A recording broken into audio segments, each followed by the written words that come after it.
নমস্কার, আমি clinical dietician সুরাঙ্গনা Rana. আমি এমন একজন পেশেন্ট পেলাম যিনি এসে বলছেন, ম্যাম টক ফল খাওয়ার পরে কিন্তু আমার প্রচুর পরিমাণে অ্যাসিডিটি ফিল হচ্ছে। ক্ষেত্রে এই কোয়েশ্চেনটা কিন্তু অনেকেরই থাকে যে ম্যাম টক ফল খাওয়ার পরে কিন্তু প্রচুর পরিমাণে অ্যাসিডিটি টেন্ডেন্সি দেখা যাচ্ছে। কাদের ক্ষেত্রে এই টক ফলগুলো একেবারেই খাওয়া উচিত না বা এড়িয়ে চলা উচিত? চলুন আজকে সেটা জেনে নিই। ফার্স্টেই বলি, যাদের প্রচুর পরিমাণে অ্যাসিড রিফ্লাক্ট হওয়ার টেন্ডেন্সি আছে, যাদের প্রতিনিয়ত অ্যাসিডিটি হচ্ছে, তাদের ক্ষেত্রে টক জাতীয় ফল একেবারেই এড়িয়ে চলা উচিত।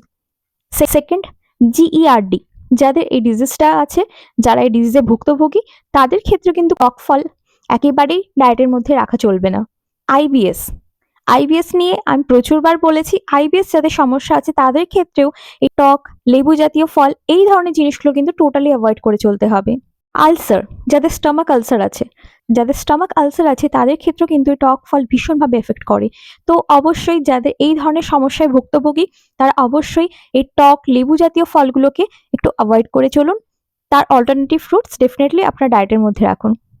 সুস্থ থাকুন, ভালো থাকুন, দেখা হচ্ছে পরের ভিডিওতে। আর আমার সাথে ডায়েট কনসালটেশন করতে চাইলে স্ক্রিনে দেওয়া নম্বরে অ্যাপয়েন্টমেন্ট বুক করে নিতে পারেন বা মেল করেও অ্যাপয়েন্টমেন্ট বুক করে নিতে পারেন।